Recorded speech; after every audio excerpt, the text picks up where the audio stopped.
जय श्री कृष्णा। राधे राधे। माघ मास की शुक्ल पक्ष की एकादशी जया एकादशी की व्रत कथा सुनते हैं।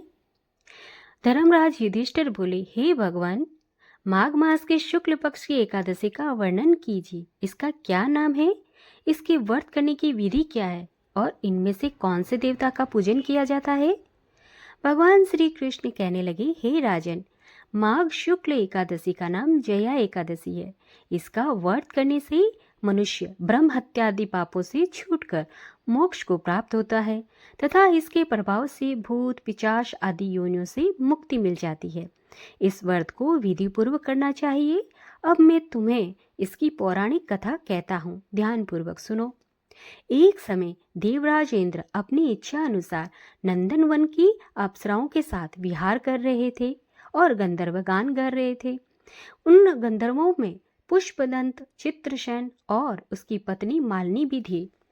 मालिनी की कन्या पुष्पवती तथा पुष्पदंत गंधर्व का पुत्र माल्यवान भी था वहां पर। गंधर्व कन्या पुष्पवती ने माल्यवान को देखा तो उस पर मोहित होकर अपने रूप, लावण्य और हाव भाव से माल्यवान को आकर्षित करने की चेष्टा करने लगी। पुष्पवती भी अत्यंत सुंदर थी। पुष्पवती के सौंदर्य को देखकर माल्यवान भी मोहित होकर अपनी गायन का सुरताल भूल गया। ये दोनों भी सभा में नृत्य के लिए लाए गए थे, परंतु परस्पर मोहित हो जाने के कारण उनका चित्त भ्रमित हो गया, इसलिए वे शुद्ध गान न गा सके। इनके ठीक प्रकार से न गाने से तथा ताल स्वर ठीक न होने के कारण इंद्र कुपित हो गए और इनमें अपना अपमान समझकर उनको श्राप दे दिया और कहा, तुमने मेरी आज्ञा का उल्लंघन किया है तथा संगीत साधना की पवित्रता को नष्ट करके देवी सरस्वती की पूजा में विघ्न डाला है। अतः तुम्हें मृत्युलोक जाना पड़ेगा और देवलोक के निवास के बदले अब तुम अधम, पिशाच, असहमी जैसा जीवन बिताओगे। इंद्र का ऐसा श्राप सुनकर वह अत्यंत ही दुखी हुए और हिमालय पर्वत पर पिशाच बनकर दुखपूर्वक अपना जीवन व्यतीत करने लगे। उन्हें गंध, रस तथा स्पर्श आदि का कुछ भी ज्ञान नहीं था। वहां उनको बहुत दुख मिल रहे थे। उन्हें एक क्षण के लिए भी निंद्रा नहीं आती थी। उस जगह अत्यंत सर्दी थी, उससे उनके रोम खड़े हो रहे थे और दांत मारे शीत के बजते जा रहे थे। एक दिन पिशाच ने अपनी स्त्री से कहा, पिछले जन्म में हमने ऐसे कौन से पाप किए थे जिससे हमको ये दुखदायी पिशाच योनि प्राप्त हुई है। इस योनि से तो नरक के दुख ही बहुत अच्छे, उनको सहन करना ही उत्तम है। इस प्रकार चिंता करते हुए वह अपने दिन व्यतीत कर रहे थे। देव योग से तभी माघ मास में शुक्ल पक्ष की जया नामक एकादशी आई। उस दिन उन्होंने कुछ भी भोजन नहीं किया और न ही कोई पाप कर्म किया, केवल फल फूल खाकर ही दिन व्यतीत किया और शाम के समय दुखी होकर पीपल के वृक्ष के नीचे बैठ गए। वह रात्रि इन दोनों में शीत के मारे अति दुखित होकर मृतक समान आपस में चिपटे हुए काटी तथा उस रात्रि को निंद्रा भी नहीं आई।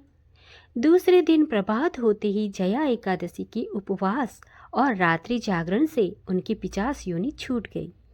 अत्यंत सुंदर गंधर्व और अप्सरा की देह धारण कर सुंदर वस्त्र आभूषणों से अलंकृत होकर उन्होंने स्वर्गलोक को प्रस्थान किया। उस समय आकाश में देवता तथा गंधर्व उनकी स्तुति करते हुए पुष्प वर्षा करने लगे। स्वर्गलोक में जाकर उन दोनों ने देवराज इंद्र को प्रणाम किया। इंद्र इनको पहले रूप में देखकर अत्यंत ही आश्चर्यचकित हुए और पूछने लगे, तुम्हें अपनी पिशाच योनि से किस प्रकार मुक्ति मिली, उसका वृतांत कहो।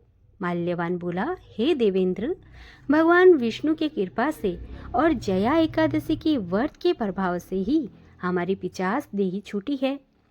तब इंद्र ने कहा, माल्यवान, भगवान की कृपा और एकादशी के व्रत करने से न केवल तुम्हारी पिशाच योनि छूट गई वरन हम लोगों के भी वंदनीय हो गए हो, क्योंकि भगवान विष्णु और शिव के भक्त हम लोगों के वंदनीय हैं। अतः आप धन्य हो। आप दोनों आनंद पूर्वक विहार करो। भगवान श्री कृष्ण कहने लगे, हे युधिष्ठिर, इस जया एकादशी के व्रत से कुयोनि छूट जाती है। जिस मनुष्य ने इस एकादशी का व्रत किया है उसने मानो सब यज्ञ, तप, दान आदि कर लिए हैं। जो मनुष्य जया एकादशी का व्रत करते हैं वह अवश्य ही 1000 वर्षों तक स्वर्ग में वास करते हैं। भक्तों, यहाँ पर जया एकादशी की कथा समाप्त होती है। हरे कृष्णा, राधे राधे।